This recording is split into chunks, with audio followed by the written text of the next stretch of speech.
प्रत्येक स्त्री असं कधी म्हणायची की अगं मी ना काळीच आहे किंवा मी ना सावळीच आहे, मला हा रंग कसा दिसेल. तर माझं असं म्हणणं आहे की साडी हे एक असं वस्त्र आहे which doesn't wrap your body, it just fits you, you don't have to fit into it. फक्त मार्केटमध्ये जाऊन दुकानात ना एखादी गोष्ट 100 रुपयाला आणून 200 रुपयाला विकणं हा बिझनेस नाही आहे. स्वतःसाठी वेळ काढणं, मग ते एखादी आपली पुस्तक घेऊन कॉफी घेणं असो किंवा स्वतःसाठी एखादी डिश बनवणं असो किंवा सरळ एक बॅकपॅक करून 8-10 दिवसासाठी सोलो ट्रॅव्हल करणं असो.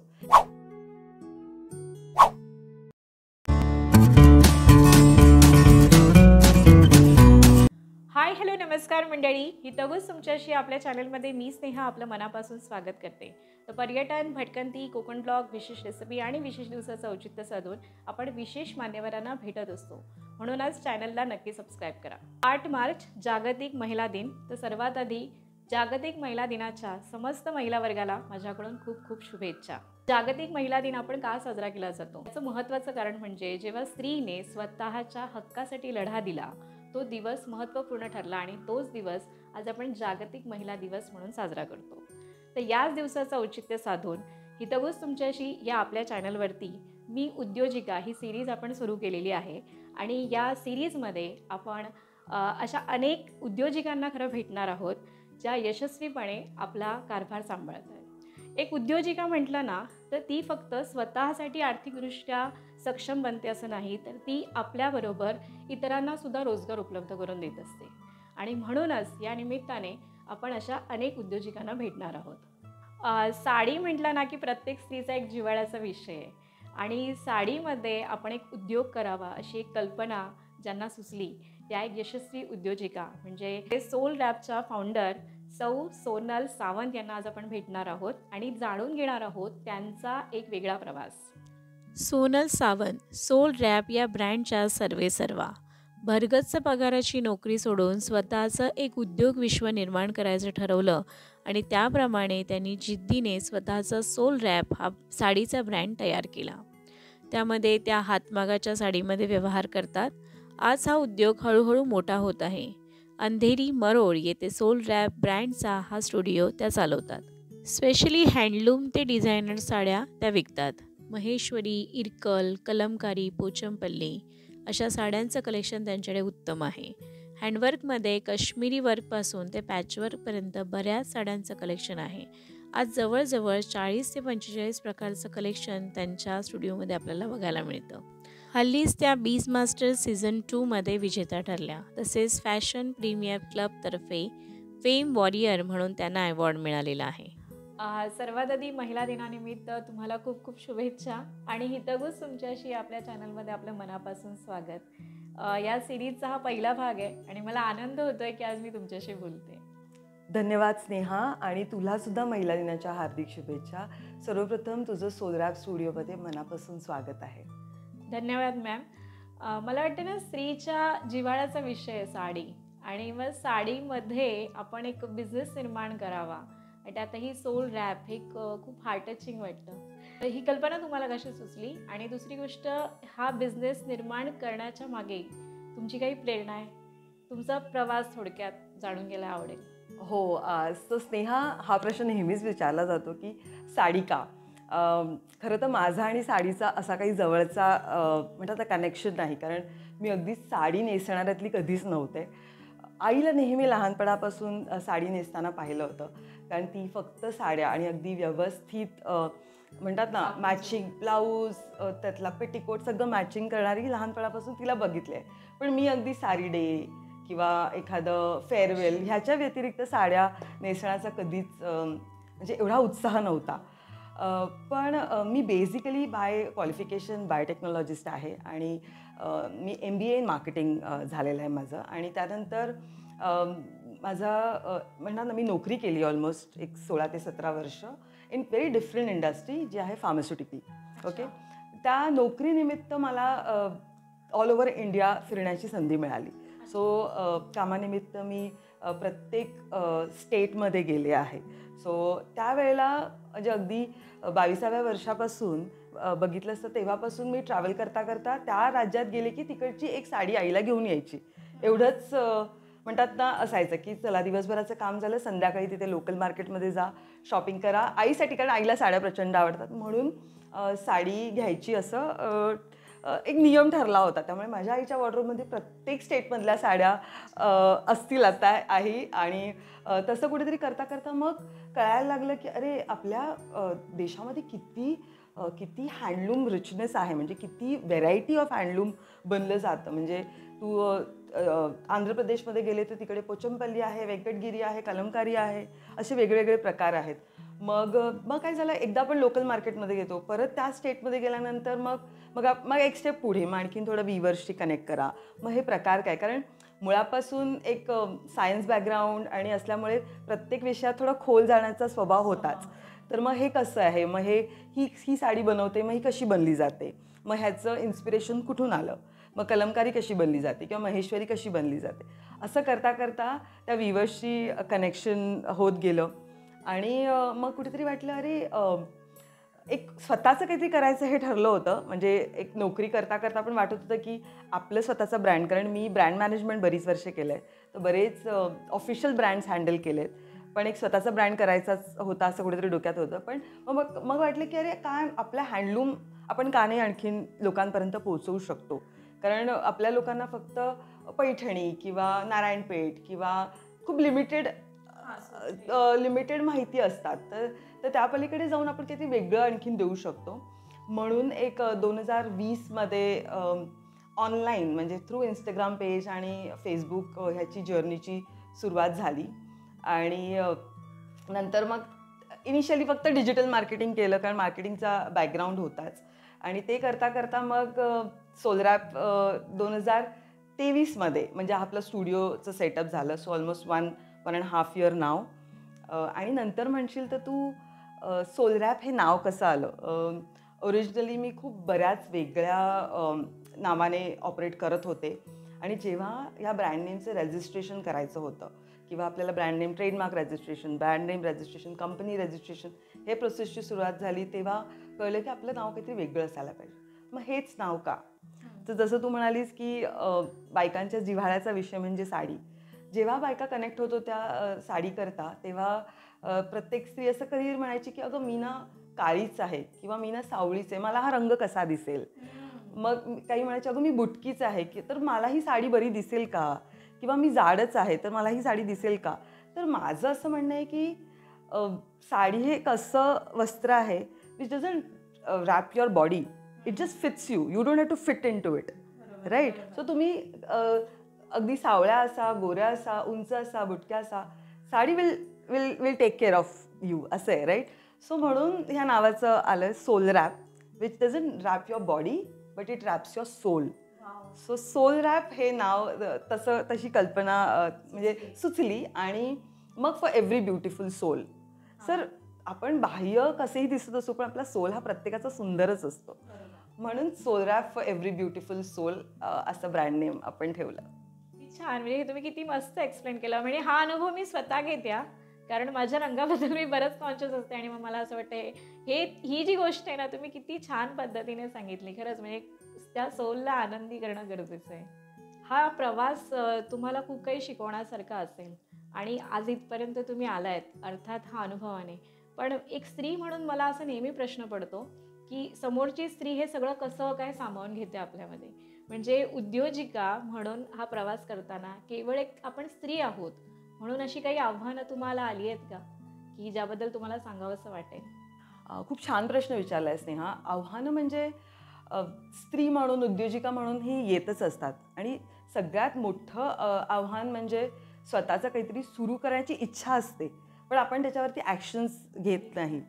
खरं सांगू तर मला आत्ता मी जेव्हा विचार करते आणि वेन आय लुक बॅक, तर मला असं वाटतं अरे बापरे मी एवढी वर्ष नोकरी का केली. हे मी जरा आधीच सुरू केलं असतं तर आय थिंक माझा ब्रँड मी खूप आणखी नेक्स्ट लेवलला घेऊन जाऊ शकले असते. आत्ता ह्या स्टेजला आहे तिथे. आव्हानं सगळ्यात आधी तर स्वतःच्या मनात आपलं जे चालू असतं ना कन्फ्युजन, मी हे करू का नको करू, त्याच्यावरती जर आपण ओव्हरकम केलं ना, म्हणजे सगळ्यात मोठं आव्हान किंवा चॅलेंज मी म्हणेन आपले विचार आहेत आणि आपणच आहोत. जेव्हा आपण स्त्री जेव्हा डिसाईड करते की मला हे करायचंच आहे, तर you can just make it possible.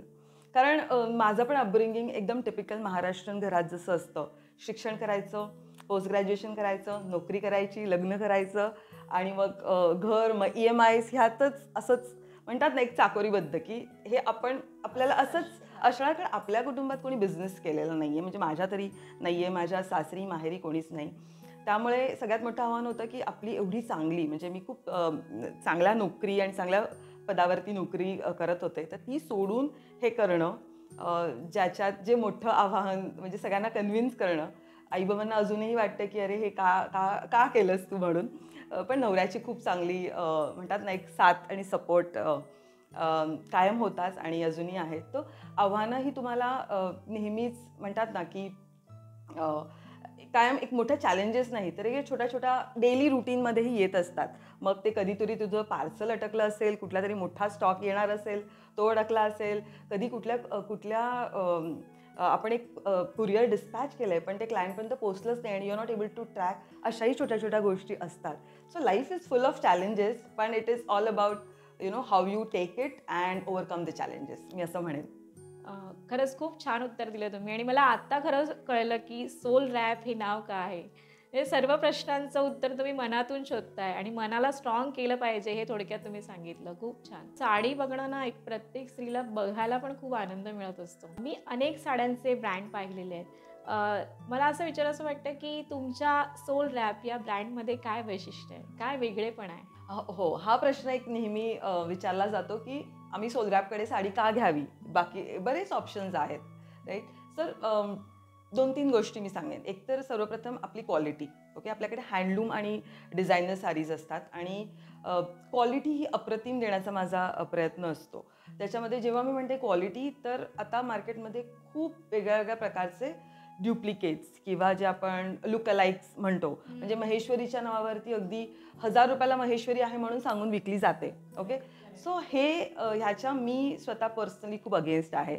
So जेव्हा क्लायंट्स येतात आणि आपल्याकडे स्टार्टिंग रेंज एक 3,500-4,000 असते, तेव्हा मी क्लायंट्सला एक्सप्लेन करते की ही हातमागाची साडी आहे. त्यामुळे तुम्ही ह्याची पोत बघा किंवा ह्याचे जसे आपण पैठणी चेक करतो, मागच्या बाजूनी जर सेम डिझाईन असेल तरच ती ओरिजिनल आहे किंवा नाही तर त्या ओरिजिनल नसतात. मग तसेच पॉवरलूम, हँडलूम, आता पॉवरलूमच्या साड्या हँडलूम म्हणून विकल्या जातात. सो हे सगळं, so quality is something which I have tried to maintain. आणि जर सोल रॅपमध्ये ग्राहक येणार असेल तर उत्तम दर्जाच्या साड्या मिळणार ह्याची एक हमी. आणि व्हॅल्यू फॉर मनी, म्हणजे तुम्ही आपल्याकडनं जे घेतात ते एक वाजवी दरात तुम्हाला मिळणार आहे. कारण जर तुम्ही मोठ्या शोरूममध्ये जाल तर नक्की त्याच्यावरती बरेच ॲड ऑन चार्जेस ॲड झालेले असतात. त्यामुळे सोल रॅपकडे जर कलेक्शन असतं ते डायरेक्ट आपण विवर्सकडनं बनवून घेतो. त्यामुळे त्याच्यावरती ॲड ऑन चार्जेस क्रॉस करता तुम्हाला खूप चांगल्या वाजवी दरात साड्या मिळतील आणि ऑथेंटिक प्रॉडक्ट मिळेल.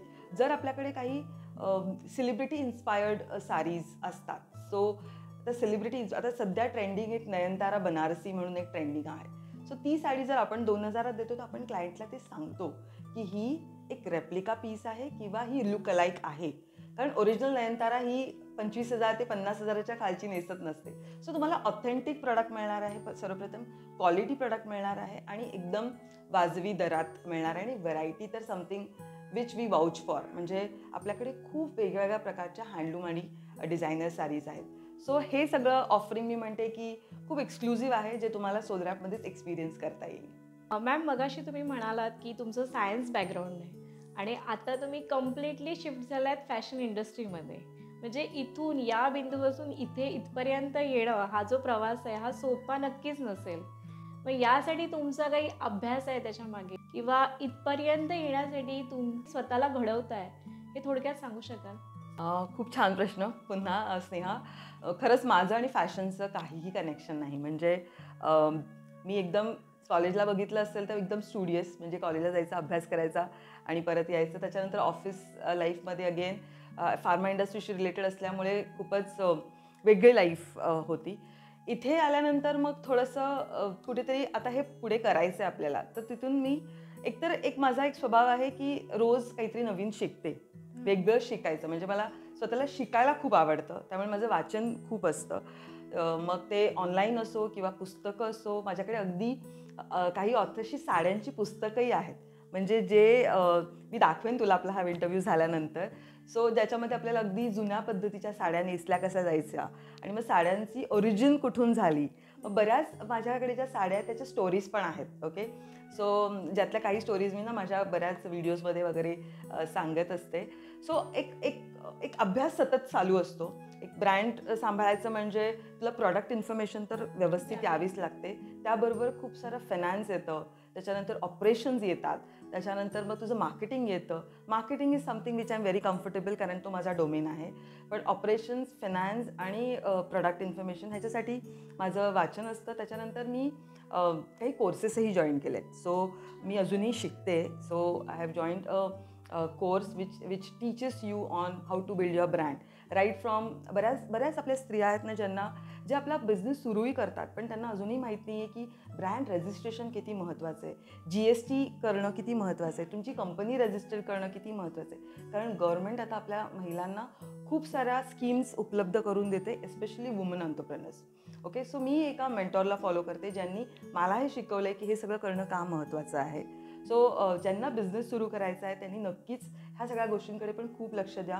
कारण जेव्हा गव्हर्नमेंट स्कीम्स येतात तेव्हा आपण कशा त्याचा उपयोग करू शकतो आपल्या बिझनेससाठी हेही खूप महत्त्वाचं आहे. कारण बरीच जणं जी चूक मी केली, म्हणजे मीही एका XYZ ब्रँडने ऑपरेट करत होते, पण जेव्हा ते ब्रँड रजिस्ट्रेशनची वेळ आली तर मला कळलं ते ब्रँड नेम अवेलेबल नाही आहे. सो ही चुका करू नका. सो ह्या सगळ्या गोष्टींसाठी मी तर म्हणेन ज्या महिला वर्ग हा आमचा पॉडकास्ट ऐकतोय, बघतोय आणि तुम्हाला तुमचा बिझनेस सुरू करायचा असेल तर नक्की हे करा आणि अभ्यास करा. म्हणजे फक्त मार्केटमध्ये जाऊन दुकानातनं एखादी गोष्ट 100 रुपयाला आणून 200 रुपयाला विकणं हा बिझनेस नाही आहे. ओके, तर त्याच्यामागे खूप सायन्स आहे, खूप म्हणतात ना प्रोसेस आहे की एक गोष्ट तुमच्या क्लायंटला तुम्हाला पटवून देणं, हे प्रॉडक्ट त्यांनी तुमच्याकडनं का घ्यावं, तर त्याची USP काय आहे, त्याचं म्हणतात ना युनिक सेलिंग प्रपोजिशन जे आपण म्हणतो which is your USP, why they have to buy from you versus others, ह्याचा अभ्यास करणं खूप महत्त्वाचं आहे. फायनान्सेस मॅनेज करता येणं हेही खूप महत्त्वाचं आहे. कारण end of the day profit and loss हे आपल्या बिझनेसचं म्हणतात ना एक फायनल वर्डिक्ट असतं. आपण बराच स्टॉक आणला आणि तो विकला पण त्याच्यानंतर एंड ऑफ द डे तुम्ही त्यातनं प्रॉफिटच नाही केलं आहे, हेही बरोबर नाही आहे. सो प्राइसिंग व्यवस्थित करणं खूप महत्त्वाचं आहे. डिजिटल मार्केटिंग शिकणं खूप महत्त्वाचं आहे. सो बरेच कोर्सेस आता उपलब्ध आहेत, त्याचाही आपण उपयोग करू शकतो. मी शिकते आणि मी अजूनही नवीन शिकत राहते. फॅशन म्हटलंच तर फॅशनचा आणि माझा तसा काही गंध नाही आहे. म्हणजे मी काही ग्रेट फॅशन वगैरे नाही. मला स्वतःला थोडंसं स्टायलिंग करायला आवडतं आणि मोस्टली एथनिक, म्हणजे खूप छान साडी नेसली एखादी तर त्याच्यावर कुठला छान ब्लाऊज आपण करू शकतो वेगळा. हे परत हे माझे कस्टमर इन्साईट्स आहेत. म्हणजे बऱ्याच क्लायंट्स माझ्याकडे यायच्या आणि ते म्हणायचे की या साडीवरती आता मला ब्लाऊज चांगला कुठे शिवून मिळत नाही आहे किंवा चांगला डिझायनर ब्लाऊज मिळत नाही आहे किंवा ह्याच्यावर कसं मिक्स अँड मॅच करू. म्हणून सोदऱ्यातनं ह्यातनं ब्लाउजेसही आपण लॉन्च केले सो दॅट साडीबरोबर कुठला ब्लाऊज छान दिसेल हाही प्रश्न आपण क्लायंटचा सोडवलेला आहे. सो तुझ्या विचारलेल्या प्रश्नाला एका लाईनमध्ये उत्तर द्यायचं असेल तर सतत अभ्यास करत राहणं आणि keep on learning new things. कारण जग खूप वेगाने बदलतंय, सो आपल्याला त्याच्याबरोबर अपग्रेड करत राहणं खूप गरजेचं आहे. मला पण यामधून खूप शिकण्यासारखं आहे. म्हणजे असं नाही आहे की एखादी वस्तू आणली, थोडं मार्जिन काढलं आणि ती विकली, असा बिझनेस नाही आहे. ही खूप मोठी गोष्ट तुम्ही सांगितली. मला पण असं फार वाटतं की मी ही साडी नेसली, थोडं क्लासी लुक पाहिजे, मला हे असं याच्यावर ज्वेलरी किंवा असा ब्लाऊज पाहिजे. समजा मला तुम्हाला डायरेक्ट कॉन्टॅक्ट करायचं असेल, तुमच्या स्टुडिओमध्ये यायचं असेल तर कसं येणं इथे गरजेचं आहे? काही अपॉइंटमेंट्स वगैरे असतात का? या संदर्भात तुम्ही माहिती द्या. इतर प्रकारच्या साड्या स्पेशली बघायला मिळतील. सो आपल्याकडे ना मेनली हँडलूम आणि डिझायनर साडीज आहेत. सो हँडलूममध्ये अगदी आपल्या सगळ्यात हॉट सेलिंग म्हणजे महेश्वरी, इरकल्स आहेत, कलमकारीज आहेत, पोचमपल्लीमधले बरेच प्रकार आहेत.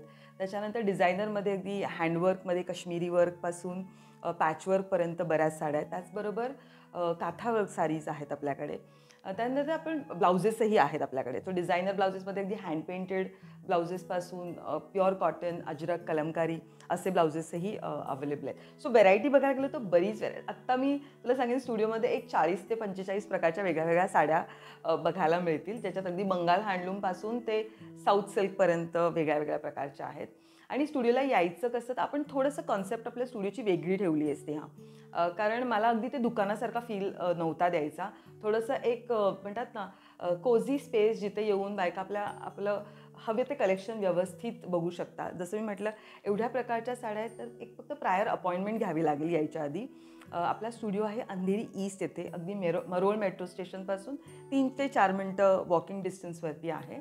आणि आपण जो नंबर देणार आहोत आपल्या डिस्क्रिप्शनमध्ये, त्या नंबरवरती कॉन्टॅक्ट करून अपॉइंटमेंट घेतली तर अपॉइंटमेंट घेऊन तुम्ही मैत्रिणींसोबत या, तुमच्या बहिणींसोबत या आणि इथे येऊन तुम्ही 1-2 तास जितका वेळ तुम्हाला आपलं कलेक्शन बघायचं असेल, मग अगदी आपण आरशात ते आपल्याला कसं दिसतंय ड्रेप करून ट्राय करूनही बघू शकता. So that you can enjoy the experience. Basically सोलरॅप स्टुडिओमध्ये तुम्हाला छान हातमागा साड्यांचा एक्सपिरियन्स घ्यायचा असेल आणि जेव्हा तुम्ही येता तेव्हा मी पर्सनली माझा वेळ इथे देते. म्हणजे प्रत्येक साडीची पोत काय आहे, प्रकार काय आहे, ती कशी बनवली गेली आहे याचीही माहिती आहे, ती कुठल्या राज्यातून आणली गेली आहे किंवा त्याच्या मागची ही स्टोरी काय आहे हेही सांगण्याचा माझा प्रयत्न असतो. सो नक्की अपॉइंटमेंट घेऊन ज्यांना यायचं असेल त्यांनी सोलरॅप स्टुडिओला येऊ शकतात. ज्वेलरी अजून तरी नाही आहे. आपण सध्या साडी आणि ब्लाउजेसवरती फोकस करतोय, पण बऱ्याच जणींचं म्हणतात ना रिक्वेस्ट आहे की आपण तुम्ही ज्वेलरी घेऊन या. बघू आता, स्वामींची कृपा. मॅम, खरंच मला खूप तुमच्याकडून शिकायला मिळालं आज ह्या इंटरव्ह्यूमध्ये. अगदी बोलायचं वरवरचं म्हणून नाही बोलत आहे मी, पण तुमच्याकडे बघितल्यावर वाटतं की खूप तुमची वैचारिक बैठक अगदी पक्की आहे की हे मी करणार, हे असंच आहे आणि हे जमेल मला. हा आत्मविश्वास मला तुमच्याकडे दिसतो. तर हे सगळं करत असताना तुमची दमछाक होत असेल ना? म्हणजे आजची स्त्री कशी असं तुम्हाला वाटतं? आजची स्त्री सुपर वुमन आहे? आजच्या स्त्रीने कसं असायला हवं, असं काय सांगू शकता तुम्ही? सो स्नेहा, स्त्री फक्त सुपर वुमन नाही आहे, आता ती सुपर डुपर वुमन आहे असं मी म्हणेन.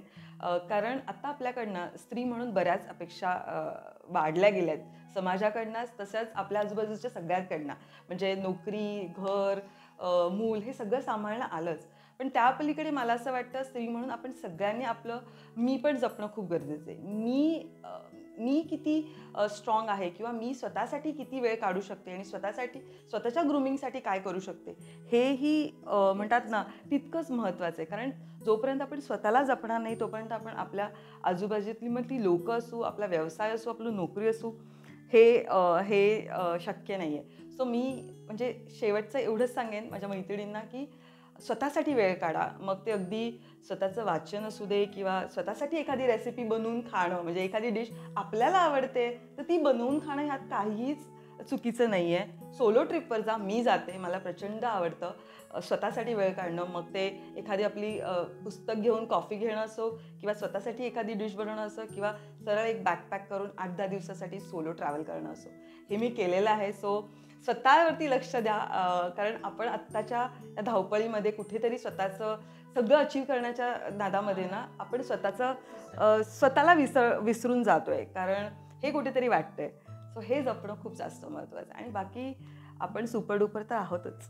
उद्योजिका दाखवण्याच्या मागे माझा हाच उद्देश होता की एखादी स्त्री जेव्हा स्वतः घडते आणि ती दुसऱ्यांना सुद्धा प्रेरणादायी ठरते, तशीच आज एक आपण स्त्री पाहिली आहे. माझ्या प्रत्येक व्हिडिओमध्ये हाच माझा प्रयत्न असतो की काहीतरी व्हॅल्युएबल तुमच्यापर्यंत आणायचं आणि आजचा व्हिडिओ तसाच झाला आहे, असं मला तरी नक्की वाटतं आहे. तुम्हाला हा व्हिडिओ कसा वाटला याबद्दल मला कमेंटद्वारे तुमची मतं कळवा आणि मॅमच्या स्टुडिओला नक्की भेट द्या. म्हणजे असं मला आज तरी फील आहे की एखाद्या छान मी घरी आली आहे, गप्पा मारल्यात आणि मस्त साड्या पाहिल्यात आणि तो एक वेगळा आनंद आहे की त्या साड्या बघणं, स्वतःला छान किती जमतंय. आणि विशेष म्हणजे एखादी मोठी बहीण सांगते ना आपल्याला, ही साडी घे तू, अरे वा ही तुला छान वाटेल, अशा त्या सजेशन्स पण खूप छान देतात. तर नक्की मॅमच्या स्टुडिओला भेट द्या. डिटेल्स मी डिस्क्रिप्शन बॉक्समध्ये दिलेले आहे. हा व्हिडिओ तुम्हाला कसा वाटला मला नक्की कळवा. आवडल्यास प्लीज लाईक करा, शेअर करा, सबस्क्राईब करा. हा व्हिडिओ पुढं पाहिल्याबद्दल मनापासून धन्यवाद.